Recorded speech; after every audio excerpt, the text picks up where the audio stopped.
Irmãos, no Salmos 117, diz assim: "O Senhor, vós todos os gentios, louvai-o todos os povos, porque muito grande é a sua misericórdia para conosco, e a fidelidade do Senhor subside para sempre." Aleluia. Vamos estar nos colocando de pé e louvar o Senhor? Dizer como Ele é grande e muito digno de ser louvado. Som.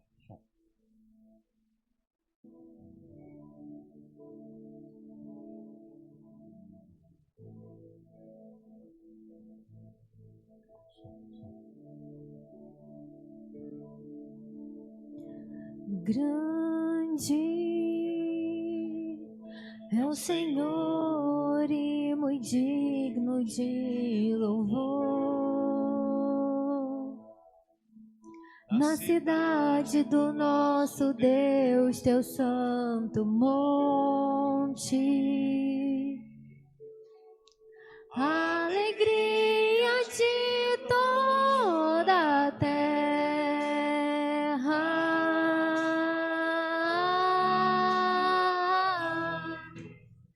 Grande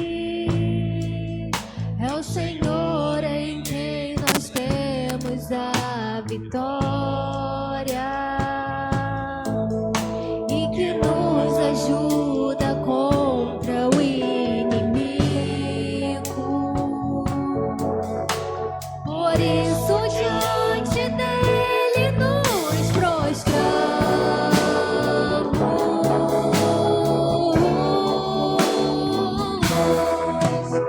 Queremos o teu nome engrandecer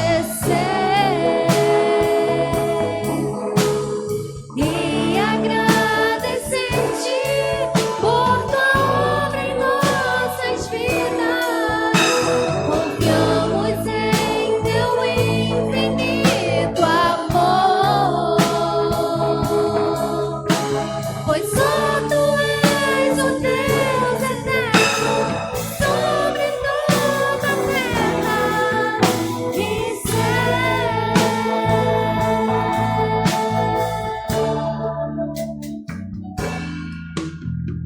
Grande é o Senhor e muito digno de louvor. Na cidade do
teu nome. A terra está cheia da tua glória. Senhor, nós não somos dignos de estar diante da tua presença. Pecadores que somos, Deus, não merecemos nada, absolutamente nada, porque só o Senhor é grande. Nós nos humilhamos diante da tua presença. Senhor Deus amado, nos prostramos diante do Senhor. Reconhecemos o nosso pecado. Reconhecemos, ó Deus amado, que só tu és Senhor. Não há outro além de ti. Não há outro como o Senhor. E nesta noite nós queremos nos assentar, Senhor Deus amado, para ouvir a tua palavra, o estudo da tua palavra, aquilo que vem do alto, do Pai das luzes, que o Senhor possa estar ministrando aos nossos corações, que possamos, ó Deus amado, humildemente nos colocar, Senhor Deus amado, nos assentar, nos humilhar, ó Deus amado, e atentamente ouvir aquilo que o Senhor tem para cada um de nós. Bendizemos o teu nome, te agradecemos, ó Pai, porque tu és grande. Queremos o teu nome engrandecer, aleluia, Senhor, e agradecer-te. Agradeça ao Senhor. obra em nossas vidas, confiamos em teu infinito amor, pois só tu és o Deus eterno sobre toda a terra E céu. Mais uma vez para encerrar. Queremos o teu nome engrandecer, Senhor, e e agradecer-te por tua obra em nossas vidas. confiamos em teu infinito amor, Infinito amor, pois só tu és o Deus eterno sobre toda a terra, pois só tu és o Deus eterno sobre toda a terra, pois só tu és o Deus eterno sobre toda a terra e céu. para todo sempre. E céu, Eternamente, Senhor. e céu. Glórias a Deus. Amém. Podem sentar, amados. Pastor Daniel está com a palavra.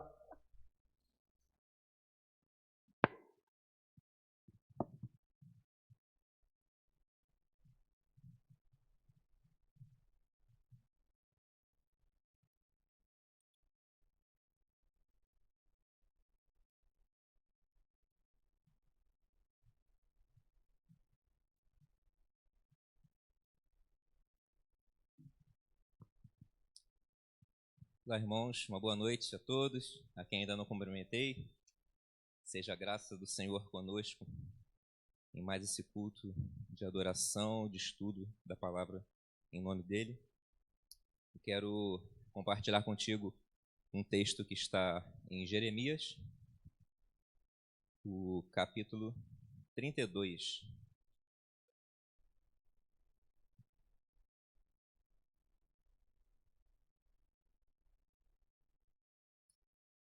Livro do profeta Jeremias,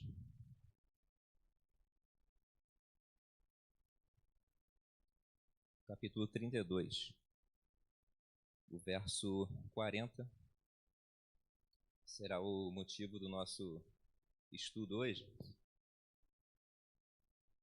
E esse verso ele é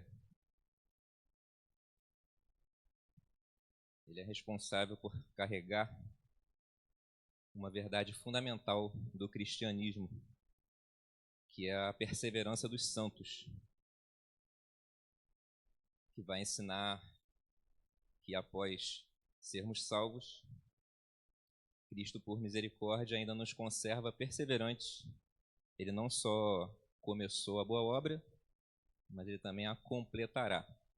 E ele nos manterá assim até o fim de nossos dias. E é disso que se trata. O tema hoje seria perseverança. Ou, dentro de perseverança, é como se dá a manutenção da nossa salvação. Obrigado.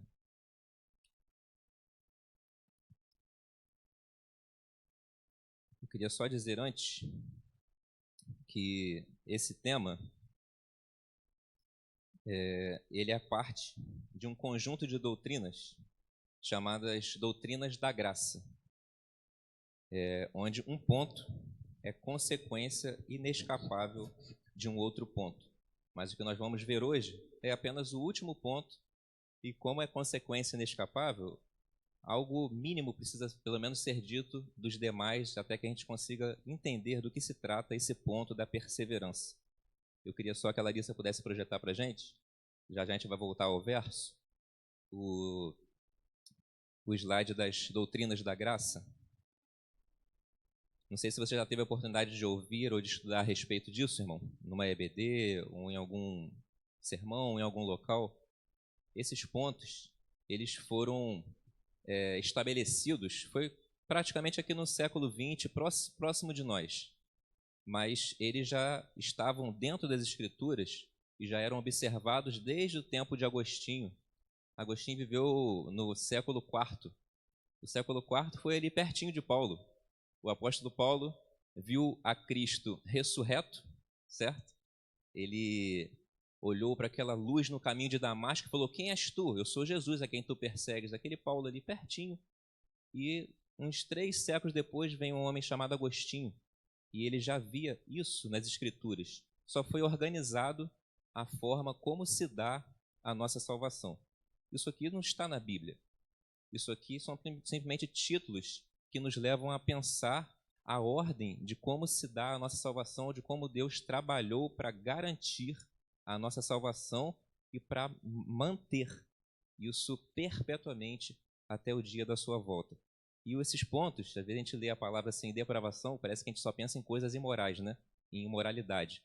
Mas o ponto é simplesmente frisar que a depravação é a total queda humana, no sentido de que o homem se tornou tão depravado moralmente e espiritualmente que a situação dele e a condição dele diante de Deus é de um ser completamente morto em delitos e em pecados. Um exemplo desse primeiro ponto seria Efésios 2, verso 1, que diz que nós estávamos mortos em nossos delitos e pecados, e Cristo nos deu vida estando nós mortos. Então significa que a nossa condição é de mortos. A nossa condição, literalmente, irmãos, literalmente no sentido espiritual falando, não no sentido físico, é exatamente como a de Lázaro. Lázaro estava completamente morto. E ele não poderia, por exemplo, levantar a mão para Jesus Cristo e aceitá-lo. A condição dele era terrível, era de morte. Até que uma voz disse: vem para fora. E só então, correspondendo a essa voz, é que ele levantou. Ninguém levanta sozinho. Cada um que está aqui, se considera e se sente um cristão realmente salvo, alguém confirmado pelo Espírito Santo, o Espírito de Deus confirma com o nosso espírito que somos filhos de Deus. Se você se sente assim, alguém garantido como um cristão salvo de verdade, você precisa entender que não foi você que levantou do túmulo e pediu por isso. Você estava numa condição, como Agostinho falou lá no século IV, ele observou isso nas Escrituras e só deixou isso organizado. Ele deu esse primeiro nome chamado depravação total, que significa que a condição do homem diante de Deus é tão deplorável que ele está completamente morto em seus delitos e pecados. E o que significa isso? Quais as implicações que isso traz? Implicações de que nenhum de nós poderá corresponder à mensagem do Evangelho positivamente. A gente pode falar de Jesus a vida inteira para o amigo do trabalho, para um amigo da escola, para o seu vizinho, para sua esposa ainda incrédula, para o seu esposo ainda incrédulo, para os seus filhos, eles jamais conseguirão reagir à mensagem do Evangelho. Ora, então para que falar? Esse é o ponto. Por isso se chama doutrinas da graça. Porque se fosse possível o homem reagir por sua própria conta, seria inútil a vinda de Cristo. A vinda de Cristo testifica que a nossa depravação é totalmente caída. A gente está completamente cego. O nosso coração é de pedra. É um coração duro que precisa ser removido. É Cristo que tira o meu coração de pedra e coloca um coração de carne, sensível à sua voz. Só esses corações serão capazes de corresponder à mensagem do Evangelho. Eu não sei se na sua família tem alguém ainda que você deseja a salvação e a conversão, ou algum amigo, ou algum irmão, ou até algum inimigo. Mas saiba que eles, assim como você, é completamente incapaz de corresponder à mensagem do Evangelho. E a gente prega para quê, então? Isso é muito interessante. A razão da nossa pregação é que por meio dela é que o Espírito Santo agirá.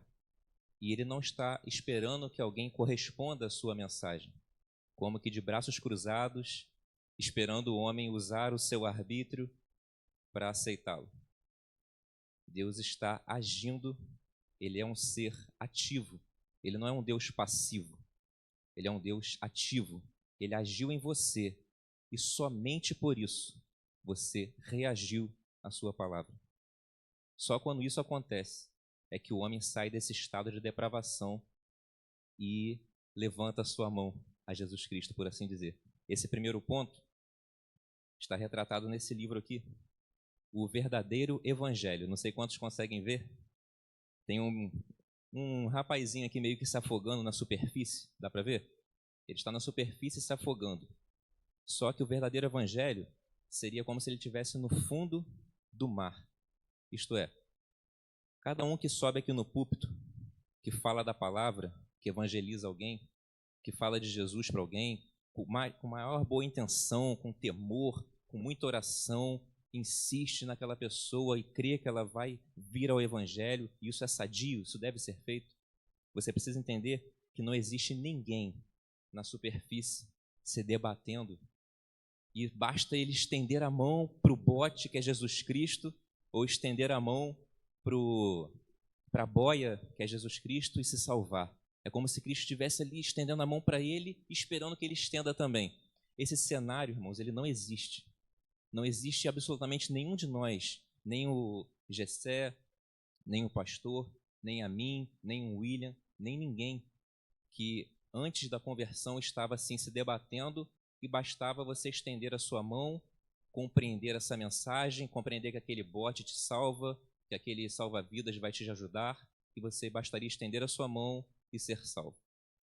A realidade do Evangelho é uma total depravação. Você não está na superfície, você já morreu, você está morto no fundo do mar. O seu corpo está como o de Lázaro, incapaz de corresponder. É Cristo que fará o seu resgate, exclusivamente pela graça. Ele vai afundar a sua mão no mar e vai te puxar de lá. Pela graça sois salvos. Foi assim que você foi salvo, foi assim que você correspondeu ao Evangelho. Você não pediu por isso. Pastor? Acho isso interessante porque o apóstolo Paulo fala em Romanos que, aliás, em Efésios, né, que a gente estava morto nos nossos delitos e pecados. Como alguém que está morto vai tomar uma decisão? Isso é impossível, né? Possível que alguém vai se salvar por si mesmo, né? Talvez alguém pense que é pelas boas obras, por aquilo que faça. Tomar uma decisão, pregou ali, o cara tomou uma decisão. Mesmo que ele tomar a decisão de receber Jesus, mas foi Jesus que foi a ele, né? Estendeu a mão e tirou lá do lamaçal. O cara está morto. Como é que ele vai tomar a decisão? Espiritualmente ele está morto, né? Então, eu acho isso muito profundo. E com essas pregações hoje de autoajuda, de esses pregadores coach, você vê que eles não falam do Evangelho da Graça, não fala disso aí. Eles contam uma historinha, né, umas coisas, usam algumas figuras e Jesus não está sendo pregado, né? Parece haver no ser humano uma expectativa de que, enquanto mais eu falar, maior a probabilidade de salvação.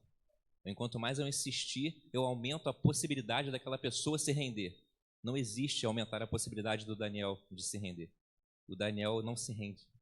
O Daniel é morto.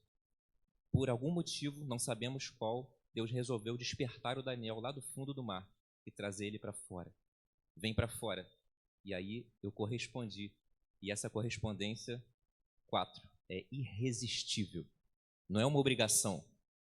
O salvo, quando ele se vê respirando de novo, ele falou: quem foi que me salvou? Eu sou o Cristo a quem tu persegues. E então ele percebe: meu Deus, ele não consegue não se render. Ele não será forçado. A graça irresistível não tem a conotação de forçar o homem a se render. Com amor eterno eu vos amei, e foi com benignidade que eu vos atraí. É poderoso o que ele faz. Ele abre meus olhos e eu passo a ver a luz. E eu vejo que é esse Jesus que eu persigo e agora eu me rendo a ele. Irresistivelmente.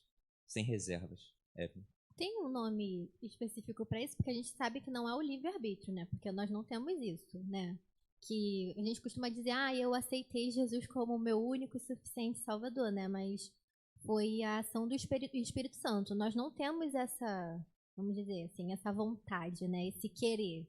Tem um nome específico para isso? Que a gente consiga nomear assim? Não há no ser humano uma condição inata ou natural de conseguir, por sua própria conta, sequer desejar a Cristo. Tem um texto, lembrou bem a Evelyn, que fala assim: o homem natural, ele sequer entende as coisas espirituais, porque elas lhe são uma loucura, e elas só podem ser entendidas ou discernidas como? Espiritualmente. Então, o homem natural, quem é o homem natural? O Daniel era um homem natural até ser convertido pelo Espírito Santo. Não até o Daniel aceitar. O Daniel não tinha essa condição. O Daniel foi conduzido a aceitar. Exatamente. Nós somos... o dia que eu aceitei a Jesus, a gente pode até usar essa expressão popularmente, mas você não encontra ela nas Escrituras. O correto seria dizer o dia que eu fui convencido, o dia que eu recebi Jesus Cristo, porque é natural que quando o Espírito Santo agir em mim, eu vou corresponder a Ele. E eu vou corresponder irresistivelmente. Não haverá assim, Deus tentando me salvar e eu resistindo a Ele. Não existe isso. Se Deus quiser salvar, primeiro, Ele tem o direito de fazê-lo. E segundo, se Ele o fizer, Ele faz de forma tão eficaz que é impossível reagir contrário a isso. Um exemplo claro para deixar evidente o que a Evelyn disse: por exemplo, um cavalo. Se nós pegarmos um cavalo, você pode oferecer um peixe frito, seu Misael. Um peixe frito é muito bom, né? Você pode oferecer um peixe frito para um cavalo, ele pode até beliscar, comer um pouquinho, mas ele vai voltar a comer grama, porque a natureza dele é inclinada para a grama. Se você oferecer diz uma comida boa aí, um churrasco, se oferecer um churrasco para um porco, ele pode até beliscar, mas ele vai voltar à lavagem. Ou você pode oferecer um colchão ortobom de penas de ganso para um porco deitar. Ele pode até gostar, só que o porco ele vai voltar naturalmente para a lama, porque o estado natural dele, a natureza dele, ele não está forçado. Eu queria tanto um colchão, mas que droga, minha natureza só gosta da lama. Ele não vai como que forçado para a lama, ele gosta de lá. O cavalo gosta da grama. E o homem, qual é o natural da minha natureza? É o bem ou é o mal?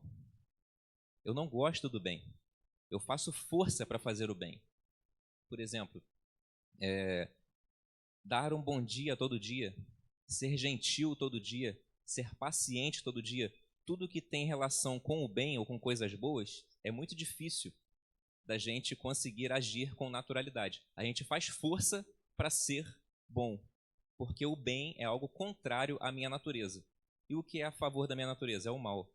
Portanto, desejar o bem é impossível a qualquer ser humano, até que seja regenerado. Não havendo regeneração, tirar o coração de pedra e colocar um coração de carne, nenhum homem irá reagir ao Evangelho. Você pode insistir por anos e anos. Jeremias, ele pregou fielmente, como um profeta chamado por Deus, eu vou colocar na sua boca, Jeremias, as minhas palavras. E ele falou por 40 anos. E adivinha? Ninguém se arrependeu. Um profeta frustrado. Humanamente falando, imagina você, Larissa, terminar sua faculdade de psicologia, fazer 5, 6 graduações, demorar 40 anos na sua formação e, ao fim, não conseguir nenhum resultado de um paciente recuperado. Mesmo sendo fiel a tudo que você estudou, sendo esforçada, sendo graduada, capacitada, como Jeremias era, e, ao fim, não teve resultado. Ou um advogado 100% capacitado não conseguir livrar o seu cliente. Ou um médico super capacitado não conseguir levantar ninguém do leito. Jeremias, mesmo com toda a fidelidade, com palavras vindas de Deus, não houve nenhuma conversão, nenhum arrependimento durante 40 anos. Isso é um atestado, não que aquele povo era um pouquinho diferente ou era um pouquinho mais duro. Todas as referências bíblicas, irmãos, entendam isso, repita comigo. Todas as referências bíblicas apresentam a condição caída do homem. Não é uma nem duas. Você está estudando o Êxodo, certo? Na escola dominical. O que você vê lá? Milhares de sinais, de prodígios, de milagres, de maravilhas, e o povo rebelde e contradizente. Isso é Deus anunciando: ei, eu preciso vir salvar vocês.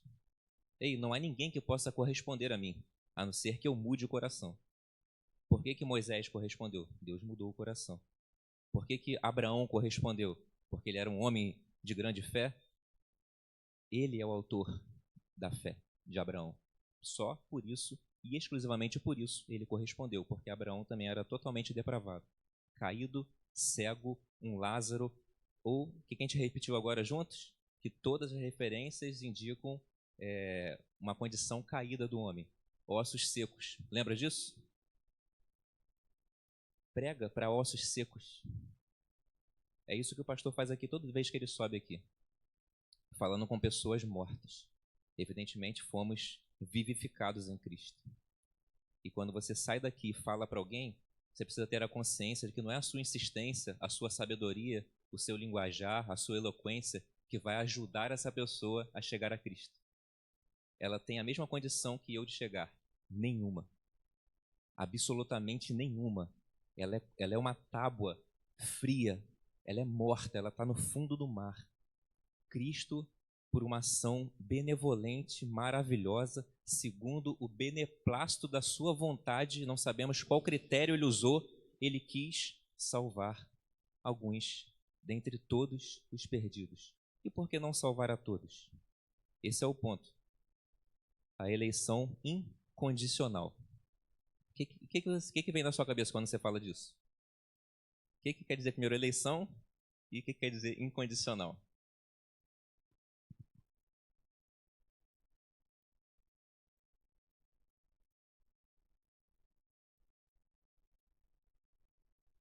Exatamente. Eleição quer dizer uma escolha, grosso modo falando. E incondicional é que não foi imposta uma condição para que essa pessoa fosse escolhida ou não.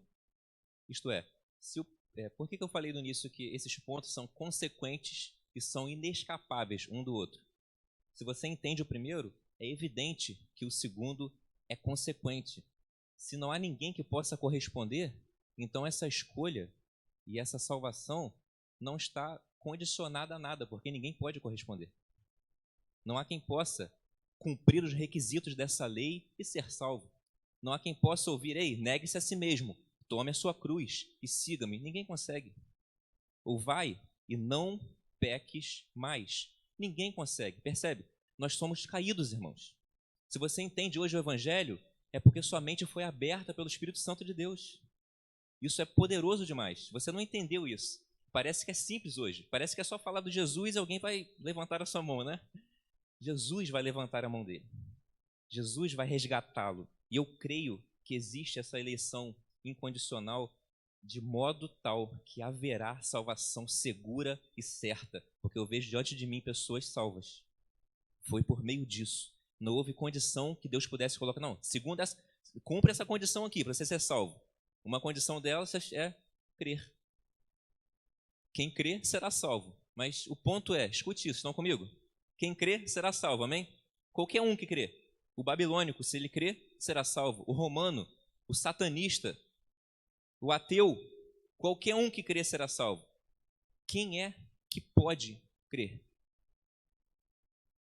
Você conhece alguém? Crê em um homem que nasceu de uma virgem? Crê em um sangue que purifica pecados? Um Deus que eu não vejo? O evangelho é uma loucura para os judeus e é um escândalo para os gentios. Você entende? É inalcançável, irmãos. O evangelho é inalcançável. Vocês são privilegiados de Deus. Vocês foram alcançados por uma graça irresistível que abriu seus olhos e te chamou: Beth, vem para fora. Você entende isso? Isso é muito grande, irmãos. Isso é graça. Porque senão, qual condição eu deveria cumprir? Crer? É uma condição, é uma exigência. Os deveres são reais. O que a Bíblia exige é o que eu devo. Escute isso. O que a Bíblia exige é o que eu devo, não é o que eu posso. Se eu pudesse, eu seria salvo pela obediência. Se eu pudesse, eu seria salvo desde o Antigo Testamento. Era só eu obedecer. Para isso foi dado o Antigo Testamento. Tenta obedecer isso daqui. Alguém conseguiu? Abraão, anda na minha presença e ser perfeito. Ele conseguiu? Essa é a exigência. Para que serve a lei, então? Para me justificar? A lei é um atestado que testifica, que atesta a incapacidade moral, espiritual, a condição de depravação total. Não há quem possa corresponder às exigências para a salvação. Por isso a eleição será sem condições. Ele não colocou sobre Daniel nenhuma condição que ele consiga cumprir para que ele possa ser eleito. Será de graça, gratuitamente. Fala aí. Se os irmãos quiserem também perguntar, irmãos, à vontade. Eu não sei, mas, assim, eu sempre confundo a eleição com a expiação, porque elas são muito parecidas, né? Elas são, na verdade, tudo é como se fosse uma coisa só. Mas a questão é que eu sempre tenho eu não tenho dúvida quanto a isso, né? A eleição incondicional, a expiação limitada. Mas para mim elas, sei lá, elas seriam a mesma coisa, mas são pontos diferentes, né? A eleição significa assim, já que a condição humana é de incapacidade, isso aqui é outro, um homem chamado Charles Spurgeon, um grande pregador já falecido, ele escreveu isso aqui: o arbítrio nosso é um escravo. Se o arbítrio fosse livre, como dizem ser, os homens poderiam usar seu arbítrio para obedecer. Não, eu quero guardar no coração as tuas palavras, para não pecar contra ti. Eu também quero. E é o que eu tentei fazer a vida inteira. E falhei a vida inteira. Querendo o bem, eu faço mal. Encontro a lei que reside em mim. Né? O espírito militando contra a carne. Eu desejo acertar. Alguém aqui quer errar? Alguém aqui quer falhar? Ora, se você não quer, por que você falha então? Tem algo de errado com essa sua suposta liberdade, percebe? Ela é escrava do pecado. Só existiu um homem livre, irmãos, foi Adão. Adão não era escravo do pecado, tornou-se escravo, e eu nasci em Adão, eu nasci em pecado, e em pecado me concebeu minha mãe. Então, de Adão para frente, todos nós nascemos totalmente caídos, inaptos. Então, o nosso arbítrio, ele, na verdade, ele está escravizado pelo pecado. No caso, nós fomos libertos em Cristo depois que ele tirou o nosso coração de pedra, escravizado, colocou um de carne, passamos a poder correspondê-lo. E esse mesmo autor também escreveu esse livro aqui, chamado A Inabilidade do Homem, que é simplesmente um outro nome para o primeiro ponto, a depravação. Ou seja, um homem inábil, um homem incapaz. Não há de Deus uma expectativa de que ao pregar e mandar profetas e mandar Moisés e mandar Abraão, alguém possa corresponder. Não é isso que Deus esperava. Ele mandou a lei para testificar: ninguém vai corresponder. Então eu vou fazer uma nova aliança. É isso. Deuteronômio 32, 4 diz que, na verdade, e não há homem justo sobre a terra que faça o bem e nunca peque. Entendeu? Então, pregar de outra forma é ir de contra a palavra, né? De contra a palavra. Ninguém vai tomar uma decisão quando tiver velho, ou quando ganhar muito dinheiro, ou quando se aposentar. Isso não existe. Na verdade, a escolha é de Deus, né? Deus que nos escolheu. Está escrito. Agora, nós temos que pregar a palavra de Deus, porque existe tantos que virão a ser, né? Revelado pelo próprio Senhor à igreja. Ele vai dar essas pessoas. Tem muitos que ainda não são desse rebanho. Exatamente. Para quebrar esse conflito que existe, por exemplo, então por que ele não escolheu logo todo mundo? Ele não ama todo mundo? Você sabe responder isso? Já vou responder o que a Evelyn disse sobre a diferença do 2 para o 3. A finalidade era o 5, né? Mas, enfim, é bom que a igreja também consiga entender por que a gente vai chegar na perseverança. Por que eu hoje persevero? Por que eu continuo? Eu só vivo luta, irmão. Você também, pô. É só dor e problema. Que Deus é esse? Vale a pena dar serviço a Deus? Ei, Jó. Lembra de Jó? Abandona esse Deus e morre, cara. Para quê? Ele está te servindo para quê? Percebe? Por que você continua perseverando? Você foi levantado da morte, irmão. Foi Cristo que fez isso com você. Aquele que começou a obra, ele vai te manter perseverante até o final. É ele que vai te manter. Ao fim, quando você chegar no céu, você vai falar, cara, eu devo toda a glória a ele, para que ninguém se glorie. Olha só, foi o que o pastor falou. Não há um justo, né? Romanos 3 fala assim, não há um justo, Beth. Não há um justo, Zé sequer. Todos se extraviaram, todos a uma se fizeram inúteis. Não há quem faça o bem, não há quem busque. Lembra? Não há quem busque a Deus. Depravação total. Todos estão caídos e inúteis, anulados, cegos, coração de pedra, Lázaro, ossos secos, estão mortos no fundo do mar. Não há ninguém que possa corresponder aos meus profetas que falam em amor, em arrependimento, que anunciam as condições para ser salvo, condições essas necessárias, mas que ninguém consegue cumprir. Portanto, não há outro modo. Vai ter que ser a eleição. Alguém poderia dizer, mas a eleição é injusta, porque vai que eu quero pregar para o meu pai, para minha mãe, para minha irmã, para o meu filho, e ele não é um eleito. Como é que a gente responde a isso? Não é comum? Irmão, por favor, tem um microfone ali. Será que a eleição é injusta? Esse é o ponto. A questão do justo, né? É para ficar polêmica, né? A gente está aqui para aprender mais. À vontade, irmão. É necessário isso. A gente conseguir ver o que a gente discorda. Coloquem para a gente conseguir crescer. Né? Eu não discordo de nada, não. Mas aí Deus fala assim, Satanás, olha meu servo Jó, homem justo. Estou aqui para aprender. Né? É Deus que está falando. Não, mas tá. A contradição não é justo, mas Jó é justo, né? Entendi. O que acontece? A Bíblia nos chama de santos. Se você abrir Coríntios, aos santificados que existem em Coríntios, graça vos dou e paz da parte de Deus. Não é assim que Paulo começa? Ele nos chama santos. A condição de justo que está sobre Jó, que está sobre Noé, né? Noé, um homem justo e bom, que andava com Deus, certo? É Noé que fala, né? Noé era um homem justo e bom, ele andava com Deus, né? Enfim. Isso, perfeito. Se houver um justo ainda, será que você vai destruir, Senhor? Como é que a gente alinha esses textos? A justiça, irmãos. Escute só isso, é muito importante. Abraão creu e isso lhe foi imputado por justiça. Ele não é justo por natureza. Ele não é justo por essência. A justiça de Jó, de Noé, de Abraão é uma justiça concedida. Seja louvado o nome do Senhor. Se você é chamado de justo na Bíblia, é porque aprove a Deus, quis olhar para Jó e falar, eu vou chamar ele de justo, porque me apraz justificar ele. E eu vou esfregar na cara do inimigo o que eu faço com um homem 100% eleito.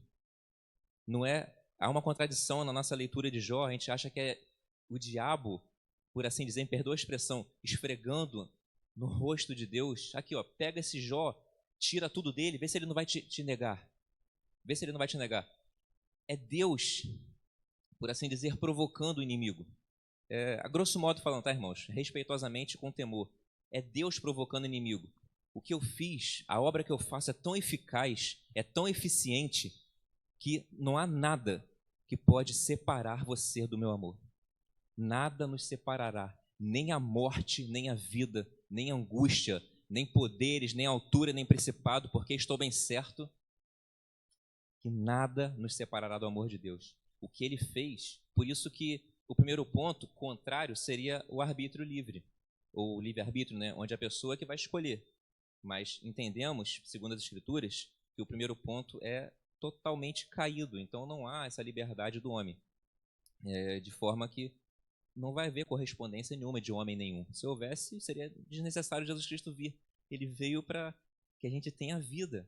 A gente estava morto, e vida em abundância. E ele não está esperando alguém correspondê-lo, né? Então, a justiça que o irmão perguntou, ela é uma justiça concedida. E quando ele também diz que pessoas são fiéis, ou chama a gente de fiel, de justo, de temente, é um temor concedido, é uma fé concedida. Por isso não existe a galeria dos heróis da fé. A gente chama isso, né, em Hebreus. Porque pela fé, porque pela fé, porque pela fé, amém. E lá no final do capítulo 11, do pela fé, vem o 12 que fala que a fé, o autor é Deus. Olha aí. A fé que você tem, irmãos, e que te levou a receber Jesus Cristo, é uma fé concedida. Porque você, no estado de total depravação, jamais reagiria favoravelmente e positivamente ao Evangelho. O que você faz é o que Israel fez por 40 anos. Rejeitou. E é isso que a gente faz. Daí ele fala, o versículo que a gente vai entrar, se a gente conseguir entrar, farei com eles. Agora eu vou botar a mão. Agora eu, Senhor, vou ter que botar a mão. Farei com eles uma aliança eterna. Evelyn, falar? Mais algum irmão?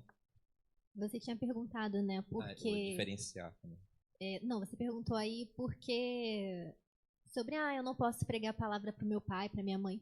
Você não pode, você deve, porque é uma regra, né? Ide por todo mundo e pregar o evangelho a toda criatura.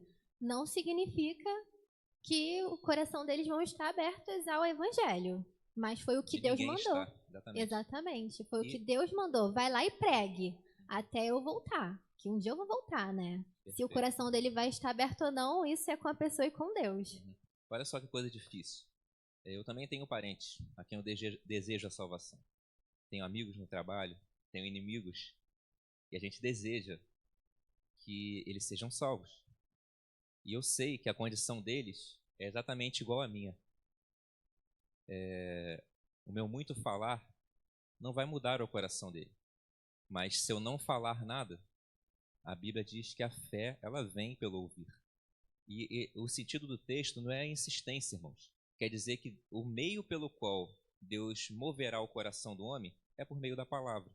Então, Deus quis usar esse instrumento, embora a gente veja esse instrumento sendo usado e ninguém se convertendo, é por meio dele, desse instrumento da palavra, de anunciar o evangelho, de falar que é uma porta estreita, de falar que é um sangue que perdoa pecados, que ele levantou dos mortos, é por meio desse evangelho que as pessoas virão. E elas não vão vir porque elas entenderam o evangelho. Elas vão vir porque o Senhor vai trazer elas. Entenda isso, repete comigo. Se o Espírito Santo, não ouvi, irmão, se o Espírito Santo não me convencesse, eu jamais me convenceria. Você entende por que você está aqui? Porque você é um cristão hoje? Às vezes você está aqui só por conveniência, porque tem amigos, porque tem família, porque é perto da sua casa, ou às vezes é longe, mas você está aqui por estar. Mas há outros que estão sentados do teu lado, que estão aqui porque foram verdadeiramente salvos. Eu um dia percebi o tamanho da graça que atingiu meu coração. Eu falei, meu Deus do céu, eu jamais creria nisso. O que me levou a estar aqui? E o pior, o que me leva a continuar? A gente tem, irmãos, certamente, às vezes, mais motivos para parar e desistir disso tudo aqui do que para continuar. A gente carrega muita dor, muita luta. Parece que Deus nem se importa, né? E você vê que o que aconteceu com você foi tão sério, tão reto e tão justo, que é algo irremovível, é algo que não pode ser desfeito. E por isso a gente diz que uma vez salvo, você é salvo para sempre. Porque não foi você que escolheu ou decidiu isso. Deus te colocou nessa condição. Ele colocou um anel no seu dedo e te chamou de noivo. Não tem como se separar. Quem nos separará do amor de Cristo?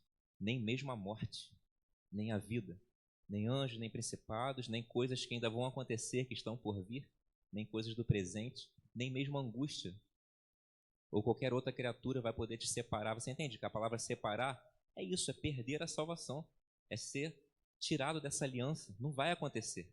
Ah, mas Daniel, mas se eu viver rebeldemente? E se eu viver pecando? Quem vive pecando nunca ouviu, nem o conheceu. É claro que haverá falhas, haverá, Misael, fraquezas, haverá, Beth, murmurações, desvios, mas o que não pode haver é uma fraqueza permanente, sem arrependimento. O que não pode haver é um desvio permanente. O grande Davi, homem segundo o coração de Deus, também se desviou gravemente, adulterou, algo intolerável no nosso meio, mas ele terminou permanentemente um adúltero. Arrependimento é o sinal de um salvo. E não foi ele que decidiu se arrepender. Isso é um movimento da graça. A graça é irresistível. Ele vai voltar para a cruz, porque não foi ele que decidiu vir para ela. Ele foi levado até a cruz e ele será mantido lá, porque Deus vai preservar, vai fazer o santo perseverar até o fim. Entende isso? Isso é gracioso demais, pastor. Se a gente falar que o crente perde a salvação, a gente está negando a palavra de Deus.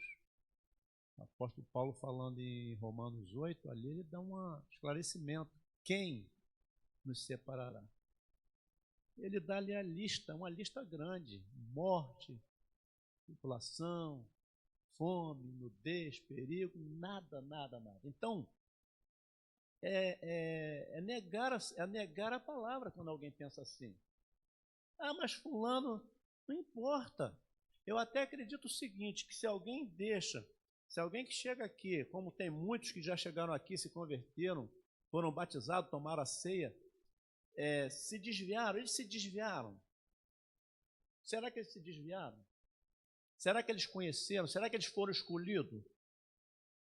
Então essa é a grande questão. Eu até te fazer a pergunta, o que o ladrão da cruz fez? O que ele fez? Ele foi batizado? Ele teve tempo de se arrepender? Sim. Ele estava do lado da salvação, a salvação estava do lado dele.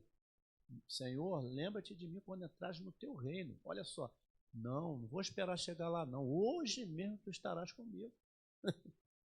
Entendeu? E se aquele homem fosse tirado da cruz e vivesse ali mais 50, 100 anos, ninguém poderia separar ele do amor de Cristo, do amor de Deus que está em Cristo Jesus. Poderia falhar, cair, Sim, fraquejar como todo mundo, mas não falhamos. Permanecer na falha. E nós falhamos. Essa é a diferença. Nós falhamos, nós crentes, como nós falhamos? Isso e nós é temos essa fundamental. consciência da nossa falha. Você pergunta para o pecador se ele não, ele não aceita a falha dele. Mas o verdadeiro cristão aceita a falha dele. Aceita a sua falha. Não, eu falhei. Deus é tão bom que Davi fez isso. Quando Natan fala com ele, esse homem é tu. Aí caiu a ficha, então tá bom, me perdoa assim. Ele confessa os pecados. Não, o Salmo 51 fala isso aí e nos dá um descanso. Ah, eu falhei ontem, ou vou falhar amanhã, com certeza, vou falhar daqui a pouco, com certeza, mas isso não me tira a salvação. Ah, tem gente que pensa assim, e você brigou com seu pai, se você morrer, você vai para o inferno. Não vai não, gente, não está escrito na Bíblia não. Não está escrito na Bíblia não. Deus não fez boneco, salvou não, ou salvou e fez um sujeito boneco. Não, ele é racional, ele pensa, ele aceita, ó, eu pequei, me perdoa, Senhor. E veja que o que levou, por exemplo, Davi ao arrependimento, Abraão, Moisés, enfim. Ou será que eles, vou me arrepender? Não é, veja que não é uma decisão pessoal. Isso é um movimento de Deus. O arrependimento é uma condição de consciência, de culpa, que só o cristão tem. É claro que eu, quando era incrédulo, também me sentia desconfortável com algumas coisas que eu fazia, mas não era a ponto do que é hoje, sabe? De você tentar querer se preservar, sabe? E ainda que a gente fale, o que me leva a perseverar é simplesmente a obra que começou. Não fui eu que comecei. Eu tenho certeza que isso vai se perpetuar na minha vida. Ele vai me manter salvo. Isso é poderoso, irmãos. Isso é para você poder chegar em casa hoje e dormir em paz. Meu Deus, o tamanho da graça que foi derramada sobre mim é de tal abundância que eu não vou me perder mais. Seja louvado o nome do Senhor.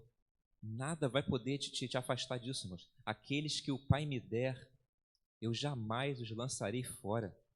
Seja louvado o nome do Senhor. Isso é forte demais, isso é graça. Graça significa um favor dado imerecidamente ou incondicionalmente. Não foi estabelecida uma condição para te dar ou não te dar. Não, se você for assim ou assado, aí eu te dou a graça. Se você fizer isso ou fizer aquilo, aí eu te concedo a graça. Não há quem possa fazer ou não fazer. Esse é o ponto. Não está sob o meu alcance. O meu arbítrio é escravo do pecado. A minha mente e coração está morto. Eu preciso ser movido a essa obediência. E isso é de graça. Aí você vê agora, nesse movimento que estão fazendo em relação ao povo lá do Rio Grande do Sul, e as pessoas elas se entregam de corpo e alma, e muitos nessa ânsia de que está fazendo bem e vai alcançar a salvação, né? Certo ponto. Os cristãos fazem isso aí porque é um dever do amor, a obra, isso é obra. Mas que ele não precisa mais da salvação, porque ele já é salvo. Aqueles que não estão fazendo isso para a salvação, estão enganados, né? Existe essa doutrina da salvação por obras, senão o próprio Paulo fala isso. Então, a gente não, por que a gente faz? Porque o amor de Deus, o Espírito que está em nós, ele nos constrange a isso. E uma marca que o crente tem na vida dele é o Espírito Santo, o selo do Espírito Santo. O crente que tem o selo do Espírito Santo, é selado pelo Espírito Santo, ele nunca vai deixar a igreja. Ele vai, eu digo assim, ele vai cheirar o pó do chão, ele vai cair assim, andar com a sua cabeça no chão, mas eu duvido que ele vai desistir da igreja, do Senhor. Ele não desiste, ele vai ficar levando pancada, ele vai sofrer como Paulo. Chega lá no final, combati o bom combate, encerrei a carreira, guardei a fé. O que Paulo sofreu? Né? E no final, botaram a cabeça dele num toco, né?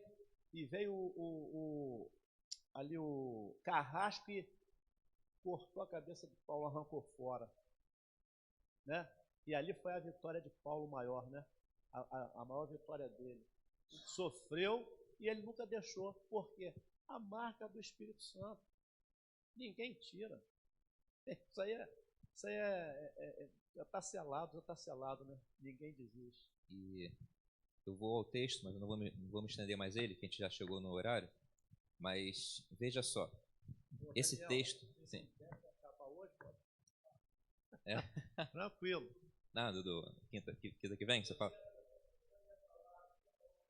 A perseverança dos santos. Vou chegar nela. Só antes um pouquinho.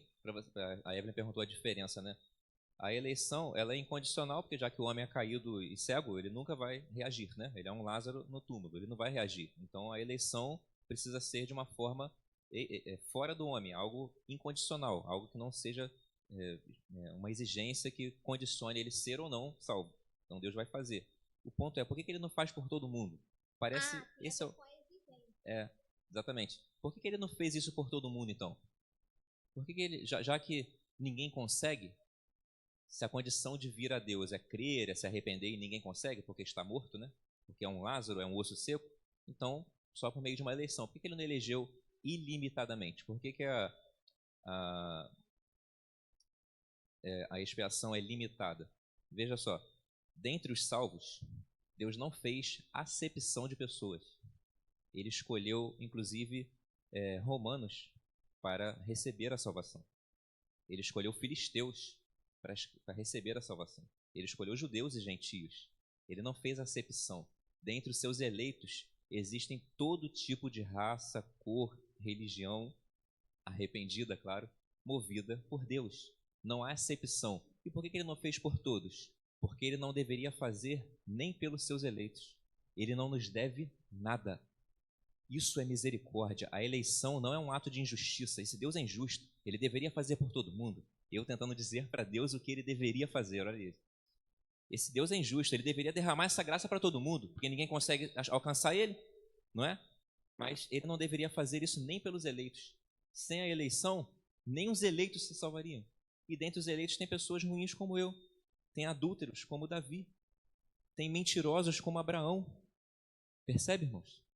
Tem todo tipo de gente ruim dentre os eleitos. Ele escolheu Jacó, mas se aborreceu de Esaú. E por quê? A Bíblia não diz, mas porque ele previu que um seria mais... Ele viu que não há nenhum justo sequer. Não há condição humana de justiça que mova a Deus a fazer. Não era nada no Daniel que levou Deus a prever que o Daniel seria... Não, Deus só previu minha morte, porque eu sou caído, eternamente caído. Ele o quis fazer, porque ele não fez por todos. A Bíblia não revela isso. Se alguém vier a Cristo, virá porque foi chamado. Para finalizar esse ponto, vinde a mim. É uma exigência, certo? O ponto é, quem pode vir? Quem consegue vir? É só vir e você será salvo. Percebe? Não há quem possa vir, porque não há quem busque a Deus. Você entende isso? Não, mas eu vejo pessoas buscando a Deus. Elas buscam superstição. Elas buscam uma emoção. Elas não buscam Deus porque a Bíblia diz que não há quem busque. Todos estavam mortos. Entende? E se não há quem busque, eu é que vou buscá-los. A eleição é um ato de misericórdia. Sem isso, ninguém viria. Ninguém. A expiação, eu vou chegar, né? Eu acho o tema da eleição e da expiação muito interessante, né? Porque, vamos dizer assim, os cristãos, a maioria que não conhece as doutrinas da graça, tem isso na cabeça, de que Deus amou o mundo de tal maneira que deu seu Filho unigênito. E a gente entra no ponto, né, de que quem é o mundo? São os eleitos. Mas aí a pessoa pensa, mas Deus amou o mundo, né? Deus é bom, Deus é justo. Então, por que só amar alguns, né? Só escolher alguns? Então, são os dois pontos, assim, mais polêmicos da doutrina da graça, porque a gente é incutido, né? Claro, né? Deus é bom, Deus é maravilhoso, Ele nos salvou, a graça é irresistível e tudo mais.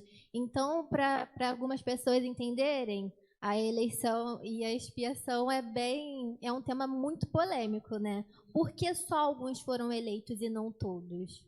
Sim, já que Deus olhou para baixo e viu que não havia nenhum justo, e viu que ninguém corresponderia à salvação, se ele nada fizesse, todos caminhariam o seu curso de morte até o fim.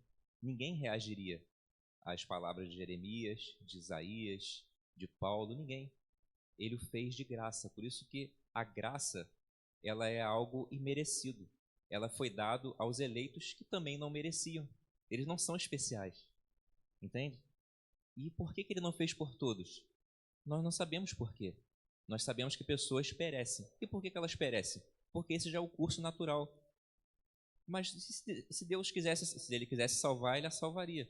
Mas veja só como isso é muito perfeito e correspondente. Não há ninguém no inferno reivindicando a sua salvação. Alguém poderia chegar no inferno e dizer, não, eu estou aqui porque eu não fui escolhido. Eu estou aqui porque Ele não me quis salvar. Peraí, você creu em Jesus Cristo? Não. Você confia no seu sangue que perdoa pecados? Não. Então, a sua condição é perfeitamente correspondente à não eleição de Deus. E a minha também. E ninguém está no céu forçado também. Ninguém está, eu estou aqui, eu não queria nem vir, né? Mas eu estou aqui, não. Você creu e você foi movido a crer. E o que seria, esse é o ponto mais polêmico, a gente pode depois tratar sobre ele. Os irmãos estão abertos para perguntas, irmãos, à vontade, mas o tempo não vai nos permitir. A expiação, o que é expiação? É o perdão, é o derramar do sangue. Deus derramou o seu sangue limitadamente. Não foi por todos os homens. Parece pesado isso, né? Parece que Deus amou o mundo de tal maneira que deu o seu Filho unigênito. Ele deu o seu Filho unigênito por quem? Para que todo o que nele crê. O texto não diz que foi para todos. Ele diz que ele deu para que todo o que crê, amém. Qualquer um que crê, não importa quem. Não importa. Qualquer um que crê será salvo. O ponto é quem é que pode crer. Esse é o ponto. Quem é que pode vir? Vinde a mim e beba. Ninguém pode vir. A mulher samaritana não podia vir. Foi ele que foi até ela. Isso é o evangelho, você entende? O evangelho de um Cristo indo até alguém que não vai vir até ele nunca. A condição dela, literal, assim, historicamente, era de uma mulher que realmente não ia por medo, não ia porque ela é rejeitada, não ia porque o templo, o samaritano é mal visto pelo judeu. Então, essa condição também é colocada para mostrar a condição espiritual por trás. O homem não vai vir. Então, Cristo é que vai buscar. É ele que buscou a ovelha perdida, não foi a ovelha perdida que voltou. Ah, mas aquele filho pródigo voltou. O texto diz que ele caiu em si, irmãos, e por isso ele voltou. Quem é que leva um homem com coração de pedra, cego e morto, cair em si? Foi ele que voltou? Você percebe isso? Por que você voltou para casa? Esse alcance é muito poderoso. Se você deseja isso para alguém da sua família, continue falando de Jesus para ele. Fale intensamente, como se dependesse disso a salvação dele. Dependerá de um movimento do alto. É ele que vai... Em Pedro, o que o povo diz a meu respeito? Olha só a condição do homem. O que o povo diz a meu respeito? Dizem que você é Elias, que é João Batista, algum dos profetas. Olha só, é isso que está na mente do homem. É isso que está na mente do seu vizinho. É isso que estava na minha e na sua mente. Você não entendia quem Jesus Cristo é. Para mim, ele é só um profeta. Mas e vocês, que dizem? Vocês já foram iluminados. Porque tu és o Cristo. Tu és o Filho do Deus vivo. E qual a resposta que Jesus Cristo dá para Pedro? Bem-aventurado você é, feliz você é, porque não foi a carne nem o sangue, ou o intelecto humano, a sua condição, sua carne ou seu sangue, que te concedeu entender isso. Foi o meu Pai que está nos céus. A graça irresistível, ela falou com você. Você entende por que você confessa Ele como seu Senhor? Ou você acha que você teve a nobreza de realizar essa grande obra de compreender o Evangelho, de compreender uma loucura? Irmãos, o que a gente crê é muito poderoso.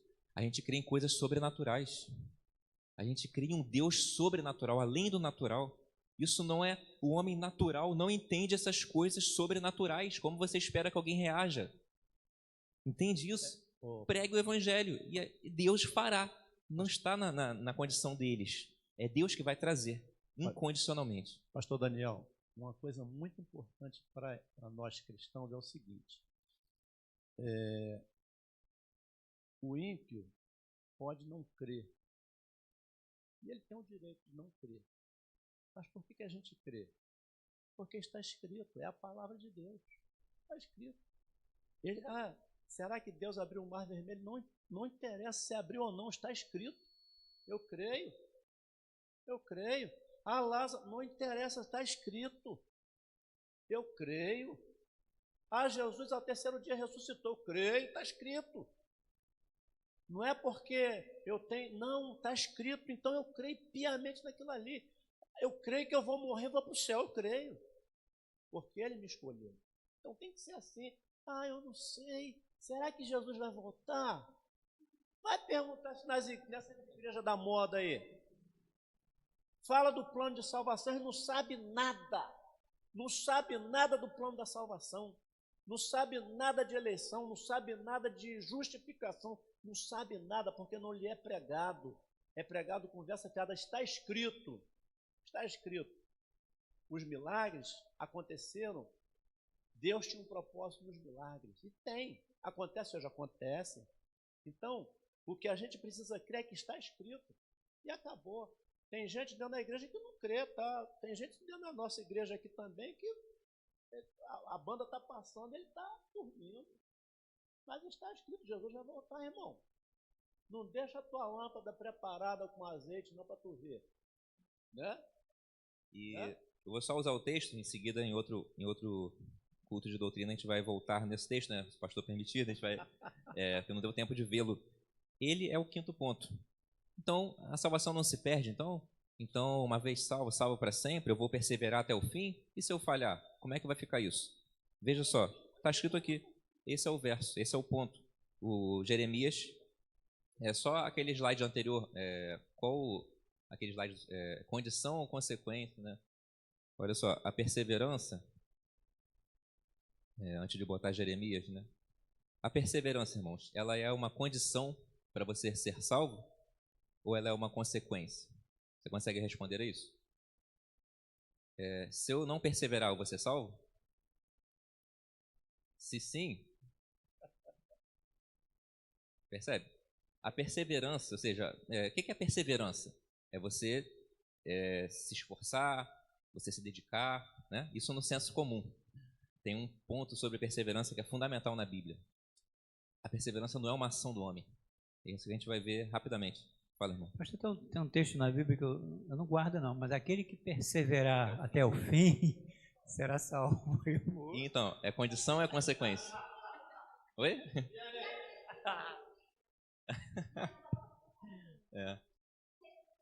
Daniel, só uma questão aqui, para os irmãos pensarem. Tem um campeonato com 20 clubes. Um vai ser campeão. A igreja será campeã. Será não, já é campeã. Nós já entramos em campo campeão. Entendeu? Nós temos certeza disso. Isso faz parte da nossa perseverança. Eu não sei se o pastor Daniel vai explicar a questão da salvação, né?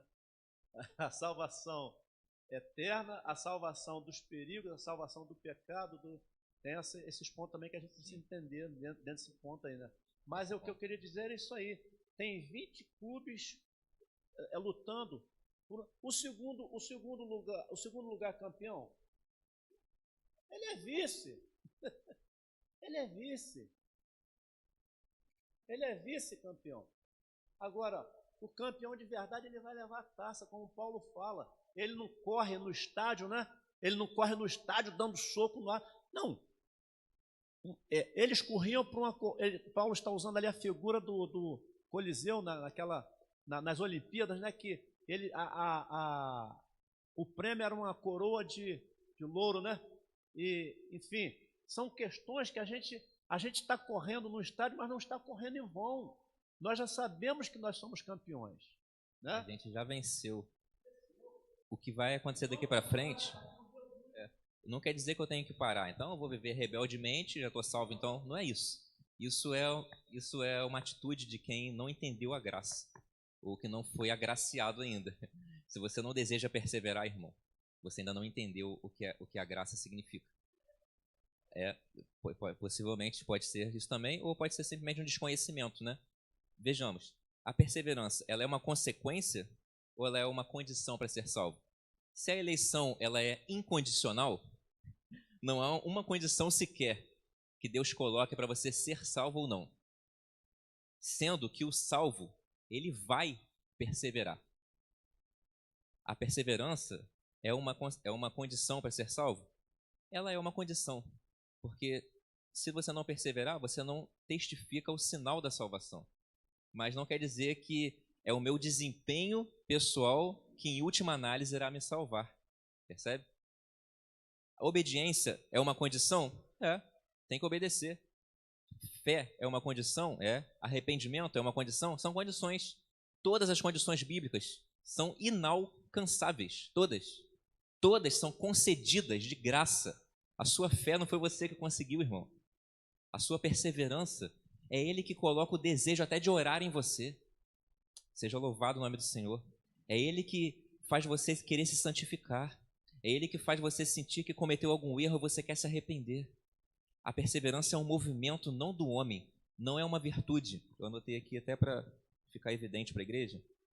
A perseverança, irmãos, ela não é uma virtude pessoal, como se fosse vinda do nosso esforço, não. Ela é uma concessão. A perseverança, ou a obediência, ou a fé, o arrependimento, tudo na Bíblia é uma concessão, é concedida, é imputada por justiça, para que você seja 100% selado em Cristo e garantido.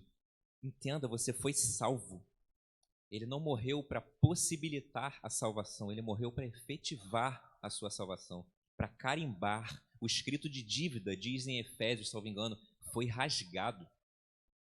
Havia uma dívida e aqueles por quem Cristo morreu não têm mais dívida. Então note que se ele tivesse morrido por todos os homens, nenhum homem seria condenado. A morte dele, se ele tem pessoas escolhidas, ele não teria que morrer por todas as outras. É uma consequência, os pontos são consequentes. Se ele elegeu pessoas, foi por essas que ele morreu. E ele não morreu para possibilitar a salvação. Vamos ver, né, se eles vão ser salvos. Vamos ver se vai dar certo a minha obra. Vamos ver se vai dar certo o meu sangue. O sangue dele é tão poderoso, irmãos, que se ele sangrou por alguém, esse alguém será levado à fé, ao arrependimento e vai crer. Sim. A pessoa que é salva, ela nunca deixa de perseverar. Perfeito. Pode falhar, né? Como Davi, enfim, mas... o próprio Cristo, ele foi firme na sua posição de obediência. Pai, se for possível, passa de mim esse cálice. Contudo, faça-se a tua vontade. Nós estamos sempre nessa dependência de Deus em relação à salvação, em relação a tudo, né? Enfim, e a salvação, ela é constante, essa perseverança, ela é constante na vida do cristão, na vida do salvo.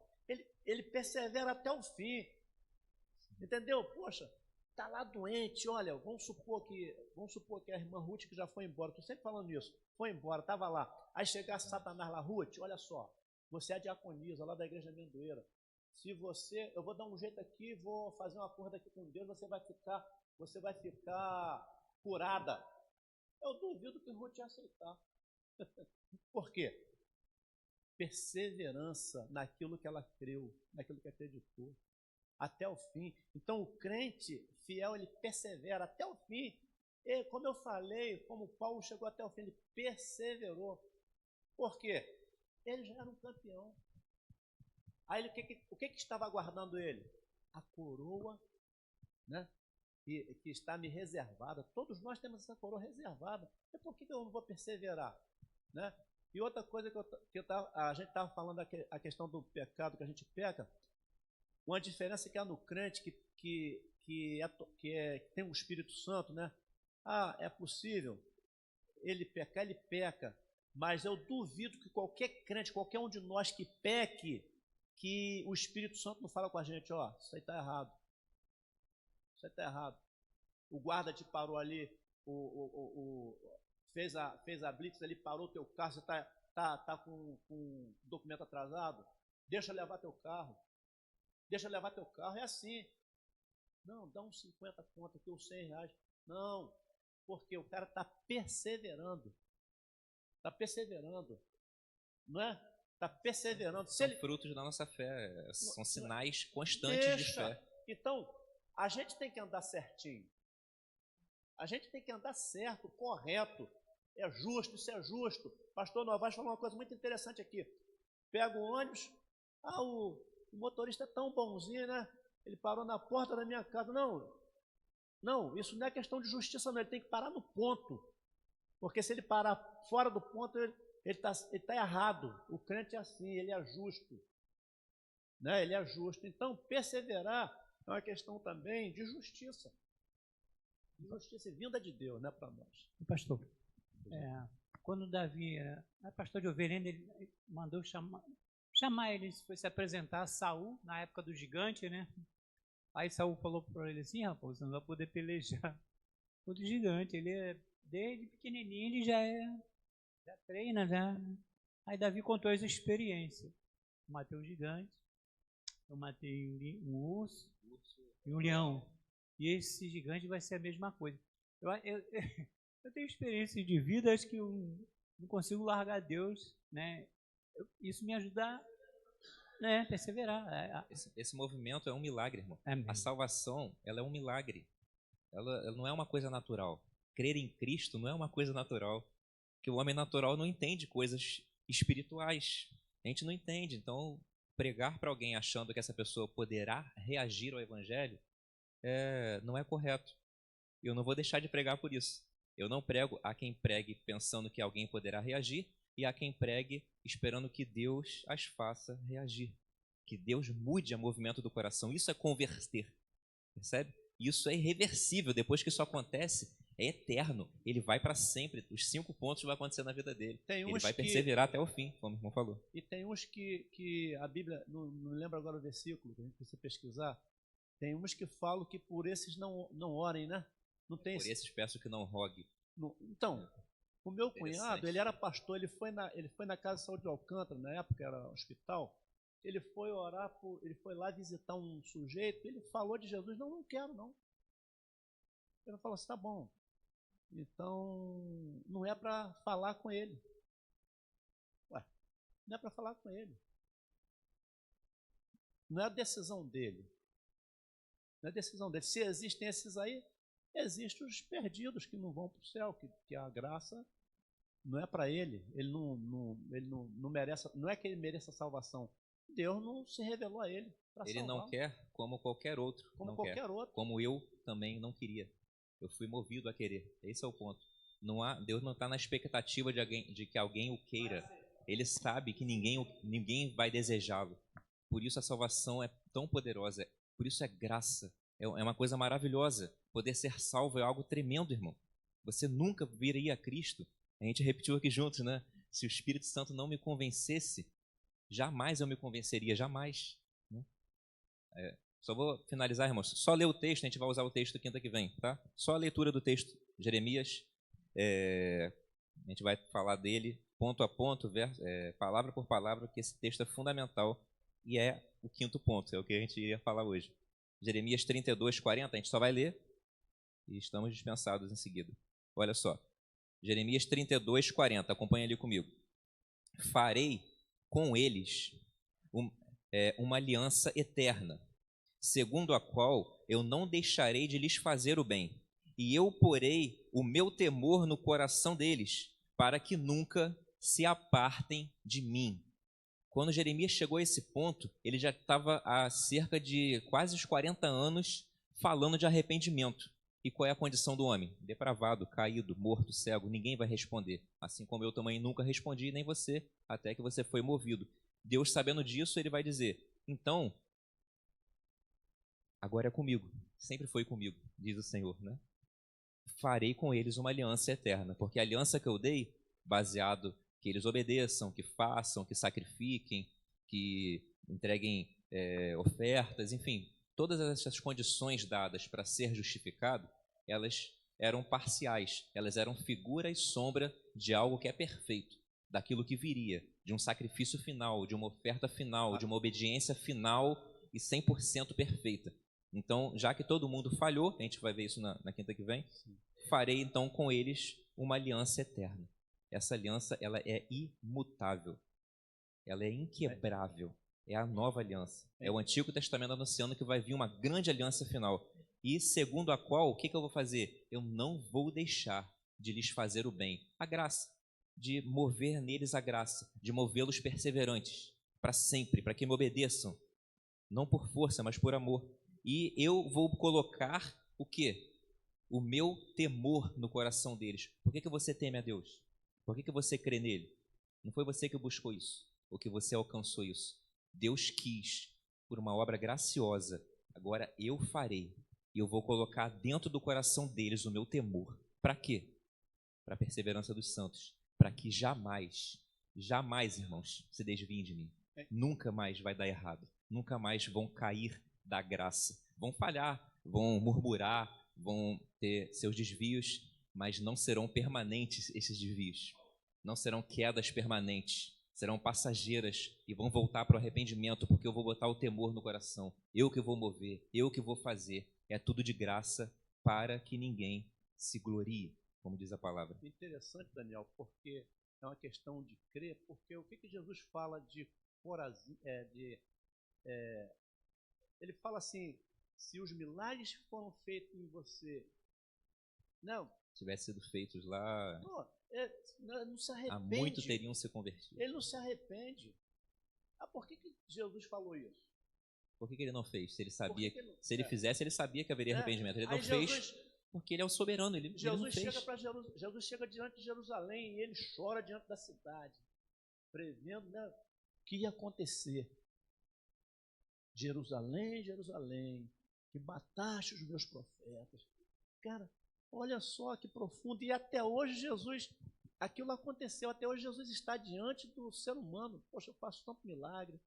A minha igreja está pregando e o coração de vocês continua endurecido. Mas ele tem um povo na mão, né? Ele vai operar isso aí, ó. Ele está operando isso aí. Então, eu creio que Jeremias não prega para esse povo, não. Esse povo não vai te aceitar. E Deus disse isso, você vai falar com um povo que não vai te ouvir.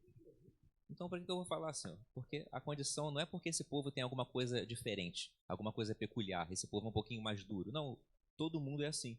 Esse texto foi escrito para mostrar de onde a gente foi tirado. A gente era assim. Ninguém vai ouvir. Prega, Beth. Prega, irmãos. Ninguém vai te ouvir. Eu é que vou fazer. O próprio povo de Deus falava com Judá, a parte de baixo do reino. Amém, irmãos? Vamos ficar de pé e orar. Eu vou passar a palavra do dirigente em seguida. Santo Deus, só temos a te agradecer por tão grande salvação. O Senhor é que opera em nós, não só o querer, mas também o realizar.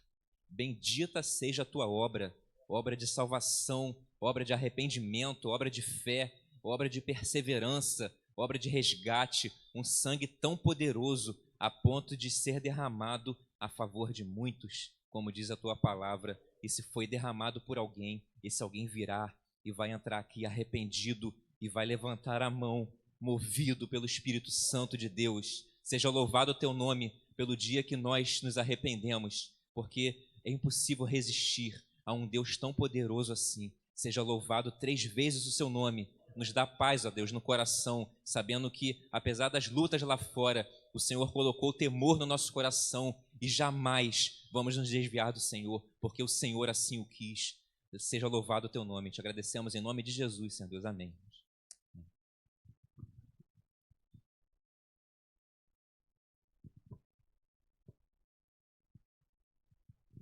Amém, irmãos.